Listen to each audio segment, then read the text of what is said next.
Dolce Gabbana, Italian fashion.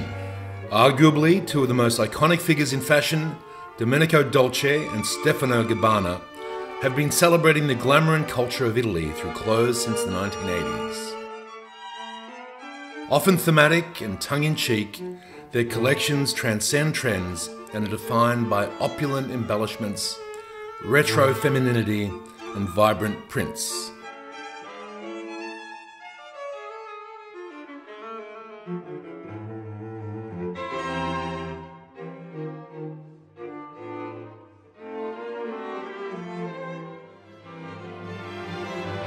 Come tutte le cose con cui tu parli con il pubblico, devi avere emozioni. Il addosso ed è perfetta e lui è un genio. Pure adesso lui si emoziona, magari sbaglia.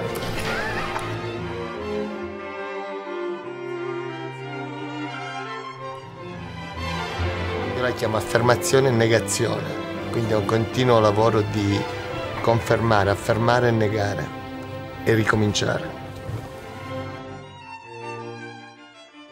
Dolce & Gabbana, or colloquially D&G, has permeated its honour through an excessive and bold aesthetic. The elaborate and expansive brand of Dolce Gabbana has now amassed a large reach over 30 years of its existence. Having found a strong identity in its years of history, being luxurious yet unconventional, this sentiment can still ring true today in the second decade of the 21st century.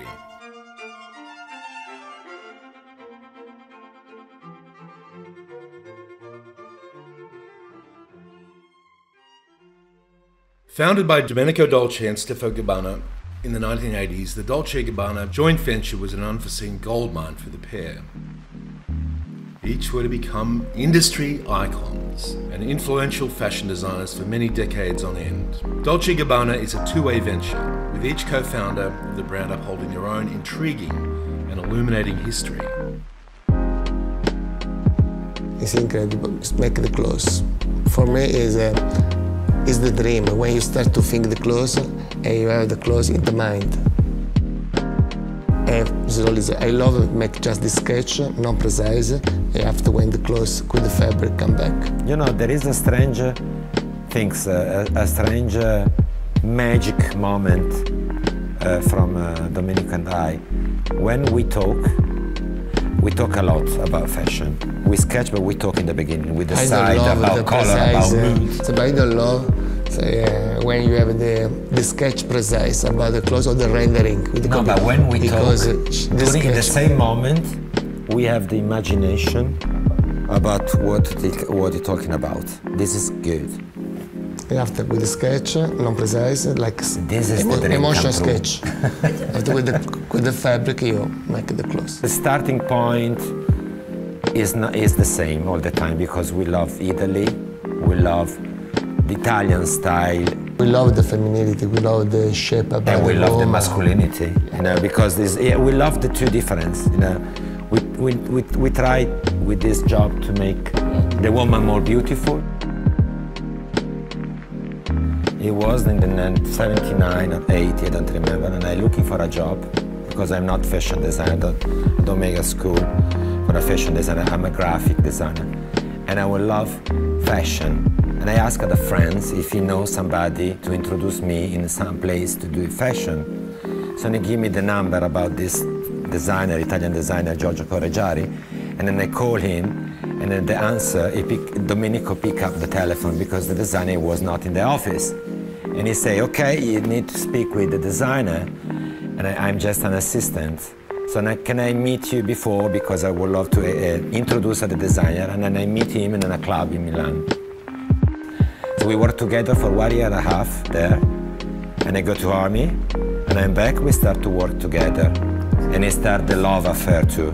So now with the job, in the beginning is, we have different clients. You know, we are like two different freelance. Because he work more in the accessory, I work more in the clothes. But after the work groove and groove and groove, and we decide to work all together with some company. After Dolce and Gabbana met, they realised that they possessed a love for fashion and also for one another. And whilst they met in 1980, 1982 saw the beginning of the two's partnership And ultimately, the building blocks were laid for Dolce & Gabbana's future.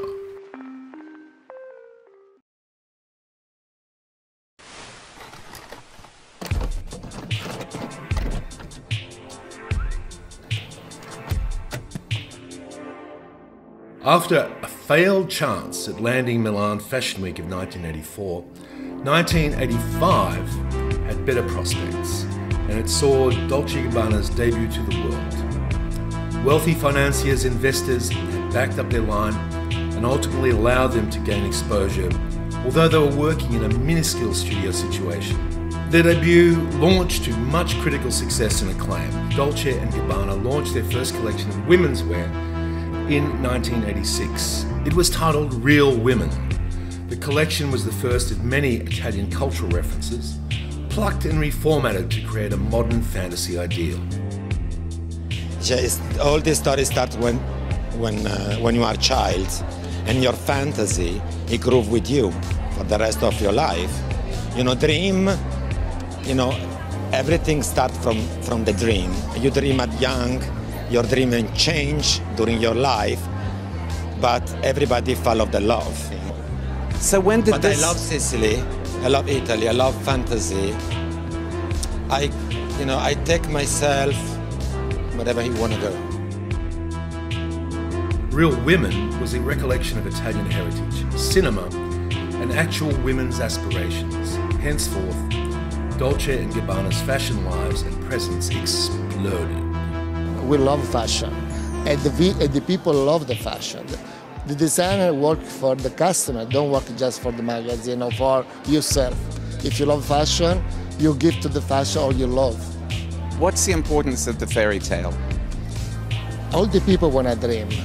They dream in fashion, they dream in life, in the job. Without dream, I think you don't wake up.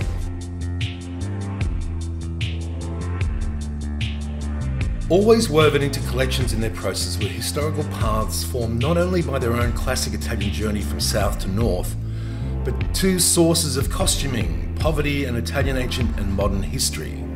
The filmic style of Rossellini asserted Sicilian passion for certain works of art. Sophia Loren additionally gave way to their brand image to grow into an erotic, dominant and aggressive art form with feminine overtones.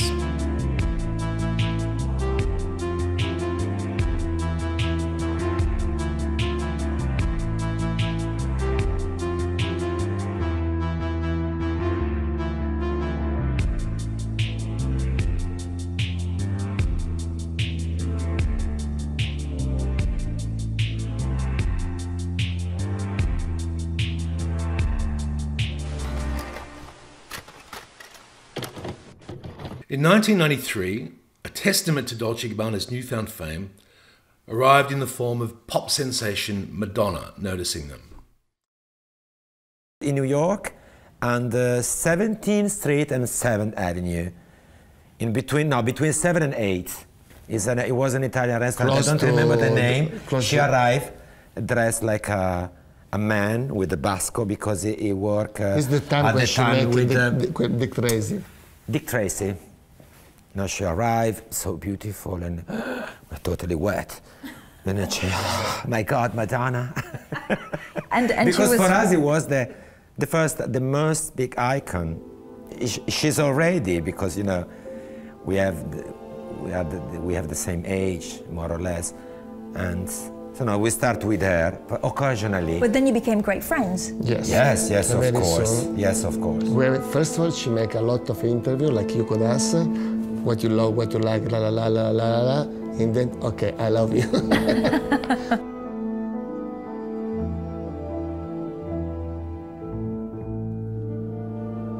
We love Madonna because Madonna have a style.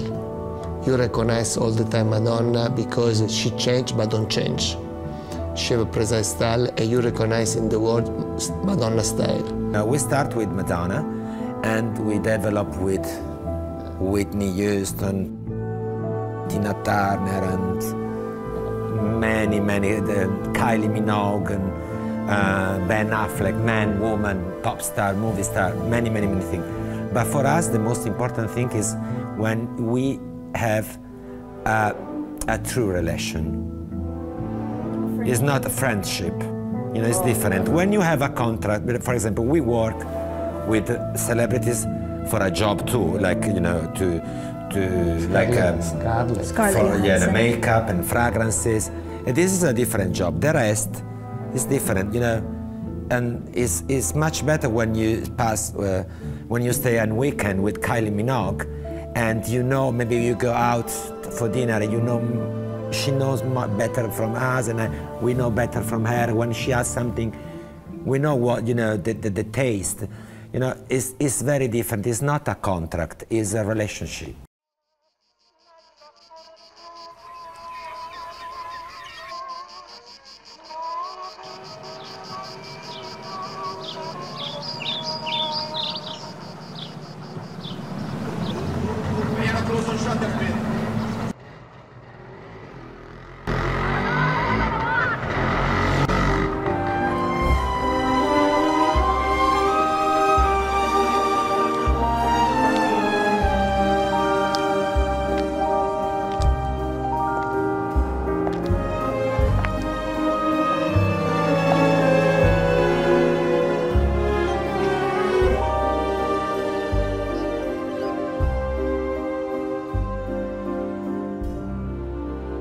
D&G's general aesthetic in the form of its campaigns was ultimately cultivated within this period of time. Beyond a penchant for enhancing femininity, a newfound masculine style was adopted by the duo in 1994. Sapphic chic was a masculine way in which women could exemplify a new look. Encompassing girdles, corsets, D&G had revealed an even greater ability of theirs in experimenting with their progressive collections and negating minimalism. So the idea is to give at the customer, at the audience, a dream. You know, the dress is a help to be more beauty. You feel better, to see on the mirror much better, to hear the friends say, "Wow, you look good today." You know, this is good, and is a good help for your brain, for yourself.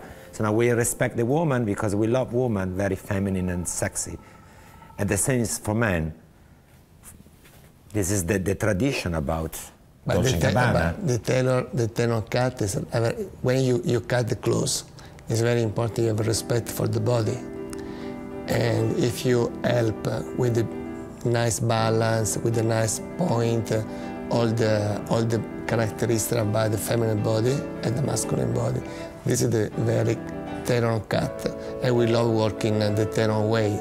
Breast, chest. And the nice tailor help for make much better your shape. If you have, I don't know, one shoulder, one up, one down, because it's normal, you organize the shoulder about the jacket more balanced. Like a doctor. Yes, you make the weight in the woman, you weight the weight more small, and at the chest that's a little bit more big. The proportion, this is very important.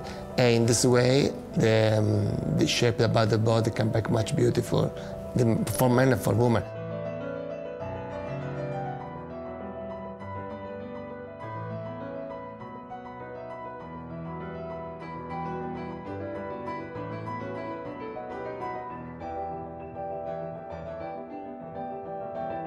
The early 2000s would be epitomized by further fame and expansion for their business. And although being romantically involved for such a long period of time, the early 2000s granted Dolce Gabbana the strength and independence to separate romantically while continuing to work together professionally. To this day, branding has been a pivotal element of Dolce Gabbana's total brand identity.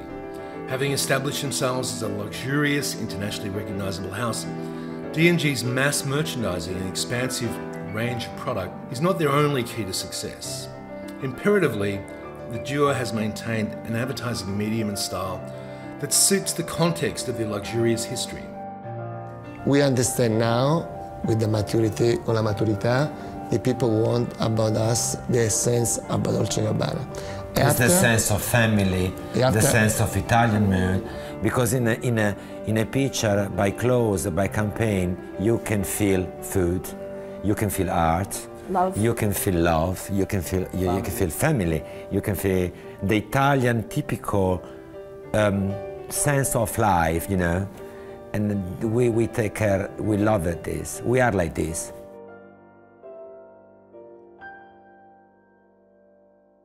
Although ultimate pricing strategies and value-based market systems work in a business standpoint, the public relations side of Dolce Gabbana has certainly had its share of challenges over the last few years. Having banned several publications of magazines and newspapers from their runways, supposedly D&G made these decisions due to bad reviews or an alleged lack of visibility for the brand within the publications. Dolce & Gabbana continue to ban Vogue, the New York Times and other journals are clearly not visible representation of their clothes in their publications.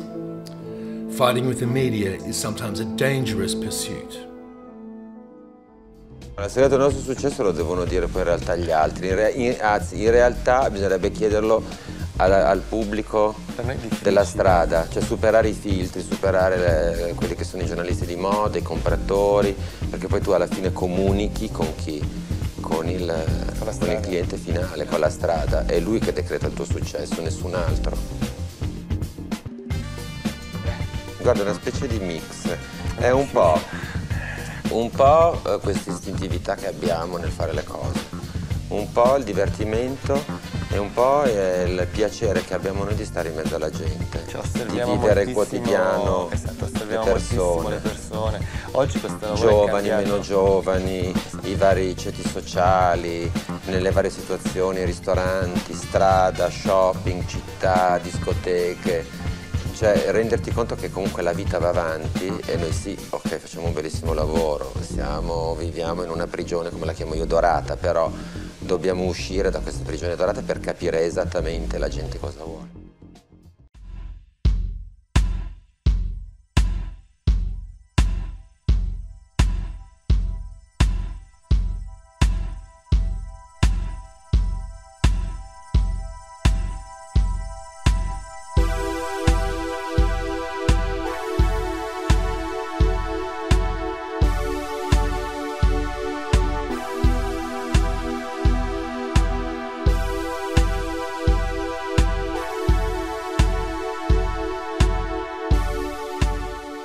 Dolce & Gabbana are one luxury fashion brand which is no stranger to controversy and the ongoing media outrage and the often seen PR misstep.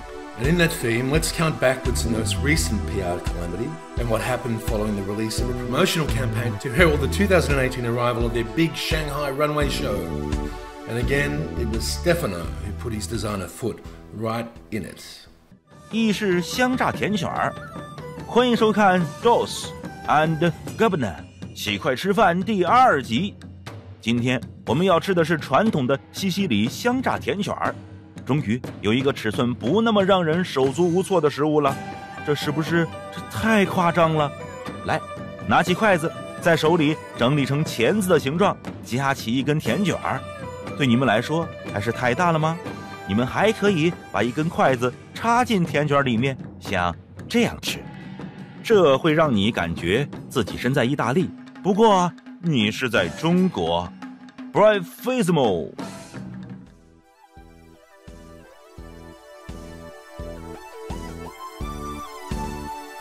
And Stefano Gabbana's comments that followed were even more incendiary. After receiving an initial wave of backlash for these videos, Stefano happened to share his thoughts over Instagram, in which he said the following. These messages were shared to Instagram account at Diet Prada, who then reposted them on their account, and it's fair to say D&G was cancelled. Not only cancelled, it was a disaster. A monumental disaster. A monumental disaster the likes of which there is no telling. In the history of fashion, many Chinese celebrities and influencers called for a boycott on their social media channels. And as well as not attending the fashion show altogether, Chinese online shopping sites pulled D&G fashion and fragrances from their platforms completely. They were burning them on the street. And again, D&G were forced to issue an apology. In questi giorni abbiamo ripensato moltissimo, con grande dispiacere, a tutto quello che ci è successo e quello che abbiamo causato nel vostro paese, e ci scusiamo moltissimo. Le nostre famiglie ci hanno sempre insegnato a rispettare le varie culture di tutto il mondo e per questo vogliamo chiedervi scusa se abbiamo commesso degli errori nell'interpretare la vostra. Vogliamo anche chiedere scusa a tutti i cinesi nel mondo, perché ce ne sono molti e prendiamo molto seriamente questa scusa e questo messaggio. Then there was Dolce Gabbana dropping criticism on same-sex parenting, in vitro fertilization parenting, from an interview Dolce Gabbana did in 2015 with an Italian magazine. You are born and you have a father and a mother. At least it should be like that. We oppose gay adoptions. I didn't say anything other than I would be boycotting the products. I just found it offensive to say that any child was synthetic. Their own personal beliefs about family are their own beliefs, and I respect them, although I find it very sad that two gay men would feel like that. But in the end, life is too short not to have an olive branch, and in the end an olive branch will be extended. And then who would be the perfect choice for D&G's support in 2017? None other than Donald Trump's partner, Melania. Not only choosing to dress Melania in 2017 for public and overseas appearances, Stefano Gabbanna became vocal in their support for Melania, even calling her a hashtag DGWoman on their Instagram. In response to the resulting social media boycott, D&G launched a fashion campaign titled hashtag Boycott Dolce Gabbana, featuring white t-shirts and hashtags with large love hearts. Even Stefano Gabbanna wrote in the caption, "Thank you, haters. Remember, hashtag Boycott Dolce Gabbana, please." This recent Shanghai disaster, amongst all the others, seems to have subsided at the moment, but it still serves to be a vivid reminder that his loose late-night social post still carried grave consequences. But despite the controversy, D&G serves as a great example of an explosion of Italian ready-to-wear that has been carried forward around the world to this very day. As role models, Dolce and Gabbana continue to produce quality clothes, amazing advertising campaigns and collections. To this day, Dolce and Gabbana have created a legitimate, global and distinguished brand. Available on over 3,000 retail outlets worldwide, their dominance and power and legacy is unequivocal. Their social stature excludes no consumer and aims to make any individual sexy as well as unique.